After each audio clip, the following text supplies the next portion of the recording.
Hey guys, the Black Critic Guy, still here in scenic Tennessee with my family. Although unfortunately, the sun has disappeared under the gray clouds. It's been raining here lately, and the birds keep chirping in my damn ears as I'm trying to make this video. Shut up, birds! Talk about rude. But hell, I'd rather have these birds chirping in my ears all day than to have to sit and watch any of the films on this damn list ever again. Because today, I'm gonna be counting down the top 10 worst films I saw in 2015. These were the films that gave me nothing but pure and agonizing pain, having to sit and watch these terrible films. And once again, as I say all the time with these top 10 lists, these are just my opinions of the films that I saw this year that I thought were complete and utter shit. You may agree with me, you may disagree with me, but as long as we respect each other's opinions, we'll get along fine. But enough beating around the bush, let's get to the list, and hopefully this video will be much shorter than my previous top 10 list of the past. So, let's begin. Starting off the list in a very sophomoric way is my number 10 choice, Mordecai. This should not have been a rated R film. It would have worked best as a PG family film for the kiddies to watch. They might have gotten a kick out of it, but who knows, maybe they might have hated it because the film as a whole just comes off as completely generic and unoriginal, borrowing heavily from other films in the same genre. And you know what? I wouldn't have had a problem with its over-the-top silly nature had the film actually been funny. But it wasn't funny, it was intolerable. It was more annoying than it was funny. And it felt like Johnny Depp was trying so hard to make you laugh, like, oh, I have a funny accent, I'm British, and I'm trying to romance Gwyneth Paltrow. Isn't this funny? Johnny Depp, you are a better actor. You proved it this year with Black Mass. Don't do these anymore. You're better than that. I hope you won't be back in the number 9 spot. Terminator Genesis, because that is a more fitting name for this film than Terminator Genesis. Besides its god-awful trailers that gave away everything, this film tried to have its cake and eat it too. It tried to tell its own story with its own unique spin on the Terminator franchise, but borrowed heavily from the previous installments to the point where it doesn't have its own identity. And just because you throw little references to the past films does not mean we're gonna forgive you for a weak, lackluster story, boring and uninteresting characters, and the horrendous treatment of the badass female character Sarah Connor. She deserved better than what she got in this film. And for a franchise that paved the way for action movies after it, the action in this film is so forgettable, and it's not thrilling. Sorry, Terminator Genesis. Now I gotta go back and delete your timeline from ever existing. Shooting his way to the number 8 spot is Hitman Agent 47. How the fuck do you have a movie titled Hitman Agent 47 and Agent 47 isn't the main character of the fucking film? How do you do that? That's misleading as shit. Instead, the main character turns out to be this very stoic, bland, and forgettable chick that shows up and she's apparently incredible and has all these great powers and is better than Agent 47? Like, get the fuck out of here. Get the fuck out of here. If they were gonna be honest with us, they might as well have titled it Hitman, bland, forgettable, generic agent girl that no one gives a fuck about. Put Agent 47 back on the screen. Though I would understand why they wouldn't use that title. It's a mouthful. Not only that, but this film carries on the terrible tradition of bad movie adaptations of great video games. Thanks, Hitman Agent 47. I don't know who you are. I don't know what you want. But I know what I want. I want you to stop making these fucking movies. It's a one-shot concept. It doesn't work as a franchise. And that's Taken 3. Luc Besson, for the love of God, stop making Taken movies. They don't work past the first one. The first one was great. It was original. It was fun. We enjoyed it. Liam Neeson was a fucking badass. And then you had to muddy it with 2 unnecessary sequels. Like, seriously, stop it. And I can't believe you got the same director of Taken 2 to direct Taken 3. Did you not learn your lesson?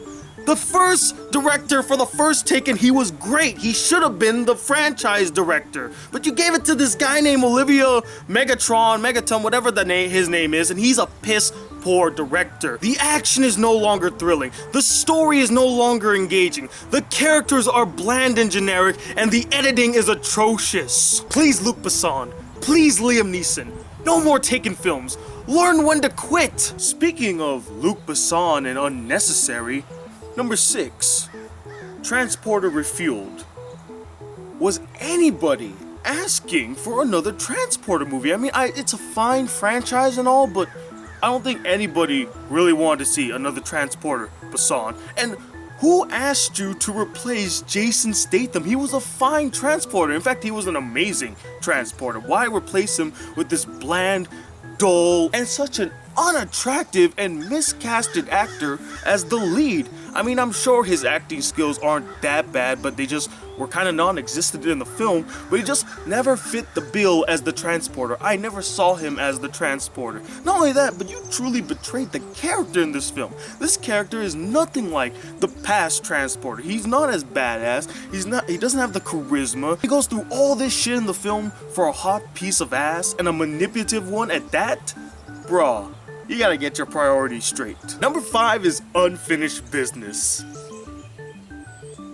What was this film about again? Seriously guys, when I was making this list, I completely forgot that I saw this god-awful excuse for a comedy starring Vince Vaughn, Tom Wilkinson, and Dave Franco. I don't remember a damn thing in this film, and you know what? Because of that, I'm not even gonna talk about it. I'm not gonna waste my time talking about something I didn't care for, I didn't laugh at. It's a piece of shit. Don't watch it. It's a bad movie. Ooh, the earth is shaking at the number 4 spot. San Andreas. Whoa! People of Hollywood, if you're watching this video right now, which I seriously doubt you are, but in the rare chance you do, take a page from Everest, which also came out this year and is an excellent example of what a disaster film should be, that it's not about the wanton CGI destruction you put on the screen, it's about the characters and the situations that they have to overcome that we have to get attached to. We see CGI destruction on a daily basis. It's no longer impressive. No matter how big and grand you make it look, it's not impressive. We have not been impressed by CGI destruction since 1996. Move on already. Give us something different. Audiences nowadays deserve a higher class of disaster films, and San Andreas is a fine example of how the old ways have not changed. Oh boy, I can't wait to go back to Neverland, said no one ever after seeing my number 3 choice, Pan, which is a very fitting name for this film because people panned the shit out of this film when it came out. I mean, Jesus Christ, you didn't even have to see my review. Everybody hated it. And the main reason why it got so panned is because it was missing a very crucial element that is vital to a Peter Pan story. And that's the sense of wonder and adventure, the excitement of going to Neverland. You go to this place, it's pretty damn shitty. It's bleak, it's hopeless. There's nothing really fun and exciting about it, and it just is such a mood killer. Not to mention the fact that Peter Pan, Captain Hook, and even Tinkerbell are nowhere to be found in this film. Yeah, sure, there are characters in the film that have the same names as those characters,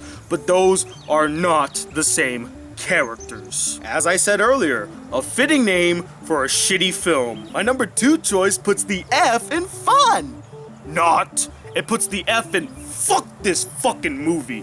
And that's the Fucktastic Four, because they don't deserve to be called the Fantastic Four. Nothing about them, nothing about this movie, nothing about the people who made this movie are fantastic in the least. It is literally a soulless superhero film with little to no effort put into it that portrayed everything that the Fantastic Four was or could have been, with so many talented writers and directors, producers, actors attached to this film. You thought at the very least they could shoot out a solid Fantastic Four adaptation. But no, it's nowhere to be seen in this film, not at all. And for a superhero film, especially one that's focused on team and family, they heavily lack all of those elements. That's exactly the true essence of the Fantastic Four. It's about the team, it's about family. They couldn't even get that right. What the fuck? And not only that, I think one of the most insulting things about the film is that for a 90-minute long film, there's literally 3 to 5 minutes of action. And there's not even thrilling action. You know what?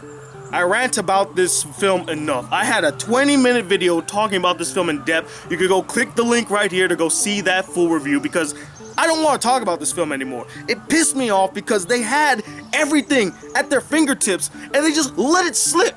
They let it slip, and now here we are with this regrettable 4 movie. And now, the moment you all have been waiting for, my number 1 choice. And I'm pretty damn sure you all know what's number 1. This film pissed me off so fucking much that I couldn't even do a legit review on the fucker. I did an extreme rant talking about how much I hate this god-awful, atrocious, and insulting excuse of a film. Hell, I'm not even going to say its name. I'll just put a picture of it right here. It'll speak for itself because I don't even want to say this film's name. This film is an abomination, not only to the horror genre, but to film in general. This is a terrible film. It follows every horror cliche in the book. All the characters are so despicable that you could not even give a shit what happens to them. In fact, you're rooting for like the main antagonist to kill all of them. Hell, the main antagonist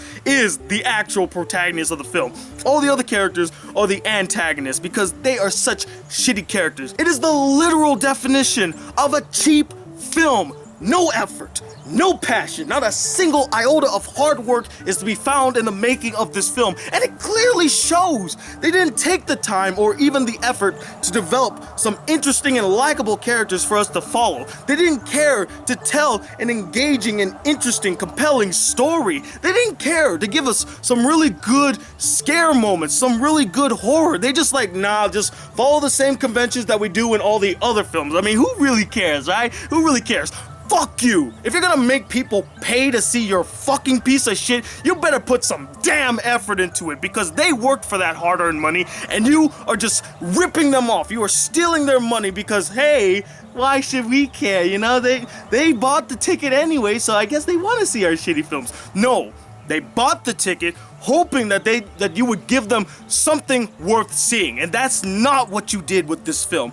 Not only that, this is the only film I have ever seen in my life that had offended me to such a level that I was fuming in my seat as I was watching this film. The way they represent musical theater in this film is aggravating, especially for somebody that went through musical theater, did musical theater in high school. I'm sitting there looking at how they're treating it. I'm like, you motherfuckers, how fucking dare you? I bet you never did a single day of musical theater. You don't even know what musical theater is truly like. So fuck you and fuck everything about you.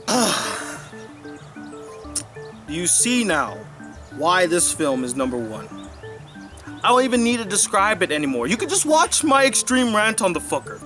It'll clearly highlight why this film is without a doubt not only the worst film I saw in 2015, but probably the worst film I've ever seen in my life. And that, ladies and gentlemen, was my list of the top 10 worst films of 2015. And I would love to know what you guys thought about my list. Did you agree with it? Did you disagree with it? Did you feel like I left any films out? And I'm pretty sure I did. I didn't mention 50 Shades of Grey, Gem and the Holograms, or The Road Trip because I just refused to see those abominations. And let me know what is the worst film you saw in 2015. Comment below and let me know.